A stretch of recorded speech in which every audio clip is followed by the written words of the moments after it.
ವಿವಿಧೆಡೆ ಆತಂಕ ಹುಟ್ಟಿಸಿದ್ದ ನಕ್ಸಲರು ಕೊನೆಗೂ ಶರಣಾಗಿದ್ದಾರೆ. 6 ಕೆಂಪು ಉಗ್ರರು ಸರ್ಕಾರದ ಮುಂದೆ ಸರೆಂಡರ್ ಆಗಿದ್ದಾರೆ. ಆದರೆ ಇವರ ಮುಂದಿನ ಕಥೆ ಏನು, ಮುಂದಿನ ತನಿಖೆ ಹೇಗಿರುತ್ತೆ, ಆ ಕುರಿತು ಒಂದು ರಿಪೋರ್ಟ್ ಇದೆ, ಬನ್ನಿ ನೋಡ್ಕೊಂಡು ಬರೋಣ.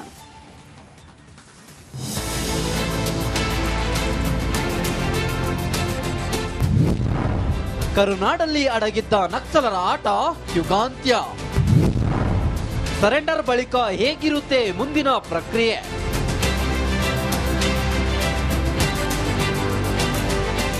ನಕ್ಸಲರ ಮನವೊಲಿಕೆ, ಮುಖ್ಯವಾಹಿನಿಗೆ ಬರುವಂತೆ ಆಹ್ವಾನ, ಸಿಎಂ ಸಿದ್ದರಾಮಯ್ಯ ಮುಂದೆ ಶರಣಾಗತಿ, ಸರ್ಕಾರದ ಭರವಸೆಗಳ ಮೇರೆಗೆ ಶಸ್ತ್ರಾಸ್ತ್ರ ತ್ಯಾಗ, ಕಾಡಿನಿಂದ ಕೆಂಪು ಉಗ್ರರು ಹೊರಬಂದಾಯ್ತು. ಆದ್ರೆ ಮುಂದೇನು, ಏನೆಲ್ಲ ಕ್ರಮ ಕೈಗೊಳ್ಳಲಾಗುತ್ತೆ ಅನ್ನೋದರ ಬಗ್ಗೆ ಇಲ್ಲಿದೆ ಎಕ್ಸ್ಕ್ಲೂಸಿವ್ ಮಾಹಿತಿ.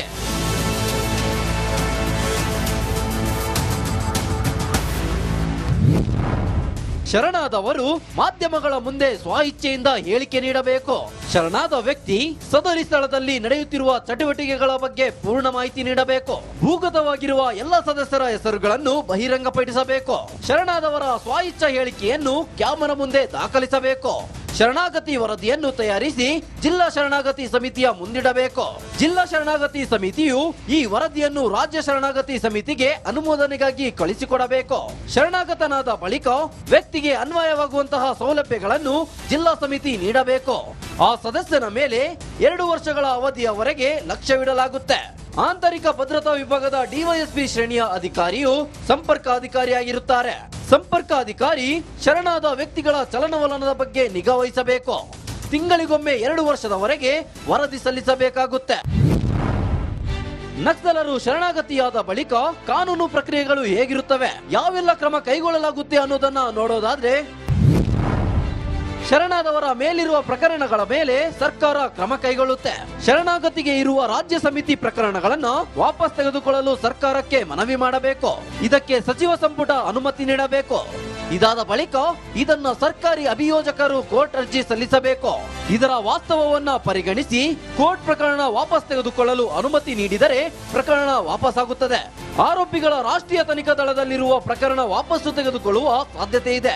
ಕೇಂದ್ರ ನಕ್ಸಲ್ ಶರಣಾಗತಿ ಸಮಿತಿಯಿಂದ ಕೇಂದ್ರ ಸಚಿವ ಸಂಪುಟಕ್ಕೆ ಮನವಿ ಮಾಡಬೇಕು.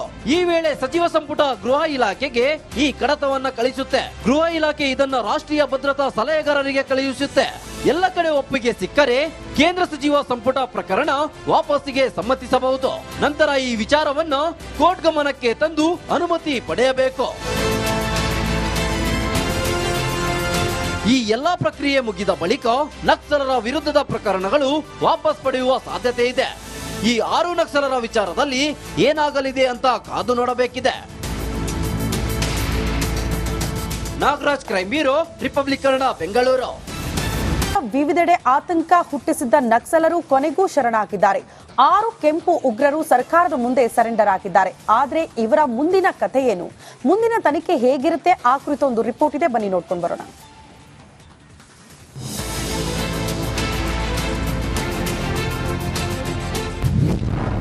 ಕರುನಾಡಲ್ಲಿ ಅಡಗಿದ್ದ ನಕ್ಸಲರ ಆಟ ಯುಗಾಂತ್ಯ.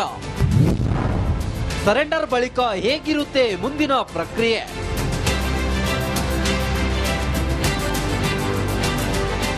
ನಕ್ಸಲರ ಮನವೊಲಿಕೆ, ಮುಖ್ಯವಾಹಿನಿಗೆ ಬರುವಂತೆ ಆಹ್ವಾನ, ಸಿಎಂ ಸಿದ್ದರಾಮಯ್ಯ ಮುಂದೆ ಶರಣಾಗತಿ, ಸರ್ಕಾರದ ಭರವಸೆಗಳ ಮೇರೆಗೆ ಶಸ್ತ್ರಾಸ್ತ್ರ ತ್ಯಾಗ, ಕಾಡಿನಿಂದ ಕೆಂಪು ಉಗ್ರರು ಹೊರಬಂದಾಯ್ತು. ಆದ್ರೆ ಮುಂದೇನು, ಏನೆಲ್ಲ ಕ್ರಮ ಕೈಗೊಳ್ಳಲಾಗುತ್ತೆ ಅನ್ನೋದರ ಬಗ್ಗೆ ಇಲ್ಲಿದೆ ಎಕ್ಸ್ಕ್ಲೂಸಿವ್ ಮಾಹಿತಿ.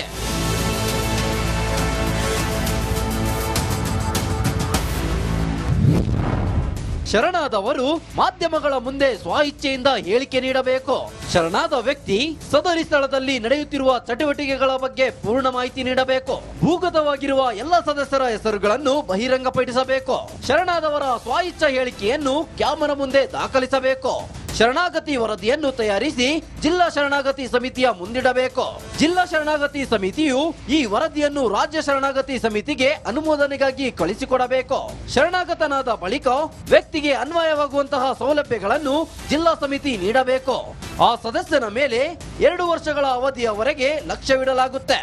ಆಂತರಿಕ ಭದ್ರತಾ ವಿಭಾಗದ ಡಿವೈಎಸ್ಪಿ ಶ್ರೇಣಿಯ ಅಧಿಕಾರಿಯು ಸಂಪರ್ಕ ಅಧಿಕಾರಿಯಾಗಿರುತ್ತಾರೆ. ಸಂಪರ್ಕ ಅಧಿಕಾರಿ ಶರಣಾದ ವ್ಯಕ್ತಿಗಳ ಚಲನವಲನದ ಬಗ್ಗೆ ನಿಗಾ ವಹಿಸಬೇಕು. ತಿಂಗಳಿಗೊಮ್ಮೆ 2 ವರ್ಷದವರೆಗೆ ವರದಿ ಸಲ್ಲಿಸಬೇಕಾಗುತ್ತೆ. ನಕ್ಸಲರು ಶರಣಾಗತಿಯಾದ ಬಳಿಕ ಕಾನೂನು ಪ್ರಕ್ರಿಯೆಗಳು ಹೇಗಿರುತ್ತವೆ, ಯಾವೆಲ್ಲ ಕ್ರಮ ಕೈಗೊಳ್ಳಲಾಗುತ್ತೆ ಅನ್ನೋದನ್ನ ನೋಡೋದಾದ್ರೆ, ಶರಣಾದವರ ಮೇಲಿರುವ ಪ್ರಕರಣಗಳ ಮೇಲೆ ಸರ್ಕಾರ ಕ್ರಮ ಕೈಗೊಳ್ಳುತ್ತೆ. ಶರಣಾಗತಿಗೆ ಇರುವ ರಾಜ್ಯ ಸಮಿತಿ ಪ್ರಕರಣಗಳನ್ನು ವಾಪಸ್ ತೆಗೆದುಕೊಳ್ಳಲು ಸರ್ಕಾರಕ್ಕೆ ಮನವಿ ಮಾಡಬೇಕು. ಇದಕ್ಕೆ ಸಚಿವ ಸಂಪುಟ ಅನುಮತಿ ನೀಡಬೇಕು. ಇದಾದ ಬಳಿಕ ಇದನ್ನ ಸರ್ಕಾರಿ ಅಭಿಯೋಜಕರು ಕೋರ್ಟ್ ಅರ್ಜಿ ಸಲ್ಲಿಸಬೇಕು. ಇದರ ವಾಸ್ತವವನ್ನ ಪರಿಗಣಿಸಿ ಕೋರ್ಟ್ ಪ್ರಕರಣ ವಾಪಸ್ ತೆಗೆದುಕೊಳ್ಳಲು ಅನುಮತಿ ನೀಡಿದರೆ ಪ್ರಕರಣ ವಾಪಸ್ ಆಗುತ್ತದೆ. ಆರೋಪಿಗಳ ರಾಷ್ಟ್ರೀಯ ತನಿಖಾ ದಳದಲ್ಲಿರುವ ಪ್ರಕರಣ ವಾಪಸ್ಸು ತೆಗೆದುಕೊಳ್ಳುವ ಸಾಧ್ಯತೆ ಇದೆ. ಕೇಂದ್ರ ನಕ್ಸಲ್ ಶರಣಾಗತಿ ಸಮಿತಿಯಿಂದ ಕೇಂದ್ರ ಸಚಿವ ಸಂಪುಟಕ್ಕೆ ಮನವಿ ಮಾಡಬೇಕು. ಈ ವೇಳೆ ಸಚಿವ ಸಂಪುಟ ಗೃಹ ಇಲಾಖೆಗೆ ಈ ಕಡತವನ್ನ ಕಳಿಸುತ್ತೆ. ಗೃಹ ಇಲಾಖೆ ಇದನ್ನ ರಾಷ್ಟ್ರೀಯ ಭದ್ರತಾ ಸಲಹೆಗಾರರಿಗೆ ಕಳುಹಿಸುತ್ತೆ. ಎಲ್ಲ ಕಡೆ ಒಪ್ಪಿಗೆ ಸಿಕ್ಕರೆ ಕೇಂದ್ರ ಸಚಿವ ಸಂಪುಟ ಪ್ರಕರಣ ವಾಪಸ್ಸಿಗೆ ಸಮ್ಮತಿಸಬಹುದು. ನಂತರ ಈ ವಿಚಾರವನ್ನು ಕೋರ್ಟ್ ಗಮನಕ್ಕೆ ತಂದು ಅನುಮತಿ ಪಡೆಯಬೇಕು. ಈ ಎಲ್ಲಾ ಪ್ರಕ್ರಿಯೆ ಮುಗಿದ ಬಳಿಕ ನಕ್ಸಲರ ವಿರುದ್ಧದ ಪ್ರಕರಣಗಳು ವಾಪಸ್ ಪಡೆಯುವ ಸಾಧ್ಯತೆ ಇದೆ. ಈ 6 ನಕ್ಸಲರ ವಿಚಾರದಲ್ಲಿ ಏನಾಗಲಿದೆ ಅಂತ ಕಾದು ನೋಡಬೇಕಿದೆ. Nagaraj, crime bureau, republic Kannada, Bengaluru. ವಿವಿಧೆಡೆ ಆತಂಕ ಹುಟ್ಟಿಸಿದ್ದ ನಕ್ಸಲರು ಕೊನೆಗೂ ಶರಣಾಗಿದ್ದಾರೆ. 6 ಕೆಂಪು ಉಗ್ರರು ಸರ್ಕಾರದ ಮುಂದೆ ಸರೆಂಡರ್ ಆಗಿದ್ದಾರೆ. ಆದ್ರೆ ಇವರ ಮುಂದಿನ ಕಥೆ ಏನು, ಮುಂದಿನ ತನಿಖೆ ಹೇಗಿರುತ್ತೆ, ಆ ಕುರಿತು ಒಂದು ರಿಪೋರ್ಟ್ ಇದೆ, ಬನ್ನಿ ನೋಡ್ಕೊಂಡು ಬರೋಣ.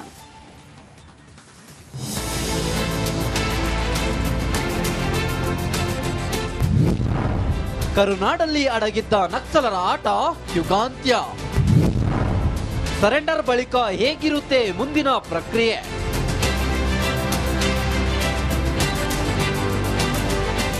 ನಕ್ಸಲರ ಮನವೊಲಿಕೆ, ಮುಖ್ಯವಾಹಿನಿಗೆ ಬರುವಂತೆ ಆಹ್ವಾನ, ಸಿಎಂ ಸಿದ್ದರಾಮಯ್ಯ ಮುಂದೆ ಶರಣಾಗತಿ, ಸರ್ಕಾರದ ಭರವಸೆಗಳ ಮೇರೆಗೆ ಶಸ್ತ್ರಾಸ್ತ್ರ ತ್ಯಾಗ, ಕಾಡಿನಿಂದ ಕೆಂಪು ಉಗ್ರರು ಹೊರಬಂದಾಯ್ತು.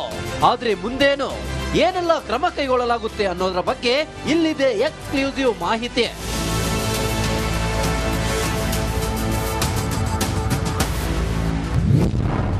ಶರಣಾದವರು ಮಾಧ್ಯಮಗಳ ಮುಂದೆ ಸ್ವಇಚ್ಛೆಯಿಂದ ಹೇಳಿಕೆ ನೀಡಬೇಕು. ಶರಣಾದ ವ್ಯಕ್ತಿ ಸದರಿ ಸ್ಥಳದಲ್ಲಿ ನಡೆಯುತ್ತಿರುವ ಚಟುವಟಿಕೆಗಳ ಬಗ್ಗೆ ಪೂರ್ಣ ಮಾಹಿತಿ ನೀಡಬೇಕು. ಭೂಗತವಾಗಿರುವ ಎಲ್ಲ ಸದಸ್ಯರ ಹೆಸರುಗಳನ್ನು ಬಹಿರಂಗಪಡಿಸಬೇಕು. ಶರಣಾದವರ ಸ್ವಇಚ್ಛಾ ಹೇಳಿಕೆಯನ್ನು ಕ್ಯಾಮರಾ ಮುಂದೆ ದಾಖಲಿಸಬೇಕು. ಶರಣಾಗತಿ ವರದಿಯನ್ನು ತಯಾರಿಸಿ ಜಿಲ್ಲಾ ಶರಣಾಗತಿ ಸಮಿತಿಯ ಮುಂದಿಡಬೇಕು. ಜಿಲ್ಲಾ ಶರಣಾಗತಿ ಸಮಿತಿಯು ಈ ವರದಿಯನ್ನು ರಾಜ್ಯ ಶರಣಾಗತಿ ಸಮಿತಿಗೆ ಅನುಮೋದನೆಗಾಗಿ ಕಳಿಸಿಕೊಡಬೇಕು. ಶರಣಾಗತನಾದ ಬಳಿಕ ವ್ಯಕ್ತಿಗೆ ಅನ್ವಯವಾಗುವಂತಹ ಸೌಲಭ್ಯಗಳನ್ನು ಜಿಲ್ಲಾ ಸಮಿತಿ ನೀಡಬೇಕು. ಆ ಸದಸ್ಯನ ಮೇಲೆ 2 ವರ್ಷಗಳ ಅವಧಿಯವರೆಗೆ ಲಕ್ಷ್ಯವಿಡಲಾಗುತ್ತದೆ.